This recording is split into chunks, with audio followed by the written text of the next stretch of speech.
In this video ay tuturo ko naman sa inyo kung paano nga ba malalaman yung jowa mo na nag-react sa Facebook post or nag-comment ba sa ibang Facebook account. So malalaman natin yan para makita natin lahat ng mga sekreto nila.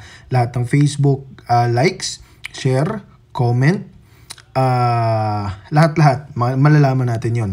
Okay? So ang gagawin lang natin guys ay pindutin natin ng Facebook. Siyempre alam nyo yung pupuntahan natin ngayon ang isa sa mga bagong bukas. Pupuntahan natin ngayon ang isa sa mga bagong bukas. Pwede mo naman hiramin yung Facebook niya or yung cellphone niya para tingnan yung, di ba? Yung iba kasi hinihiram yung cellphone tapos tinitingnan lang doon sa Messenger, ganun, di ba? Pero hindi mo alam kung anong pinagagawa nila sa Facebook. So malalaman natin yon.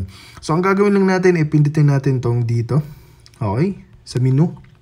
Tapos pindutin natin yung profile natin. Itong tatlong dot dito guys, pindutin lang natin. Tapos activity log. Okay? So pagkatapos, piliin natin tong activity history. Tapos filter. Dito sa category sa filter, pindutin natin or piliin natin tong your Facebook activity. So dito, piliin natin itong comment and reaction. Pindutin natin yung all.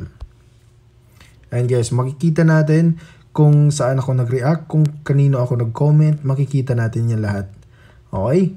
So, nag-like, nag-react, so mababasa natin. Okay? Kasi di ba pag naghiram kayo ng guys, kapag naghiram kayo ng cellphone nila, so hindi mo alam kung anong pinagagawa, kung saan sila nag-comment, di ba? So dito guys, sa activity history, makikita mo kung sino yung mga Facebook profile yung kinokomenta nila at pinagre-reactan nila. Okay? So I hope na nakatulong tong video na to. Gawin mo to mamaya mismo or kahit ngayon. Okay? So please don't forget to hit the like, subscribe at ang notification bell.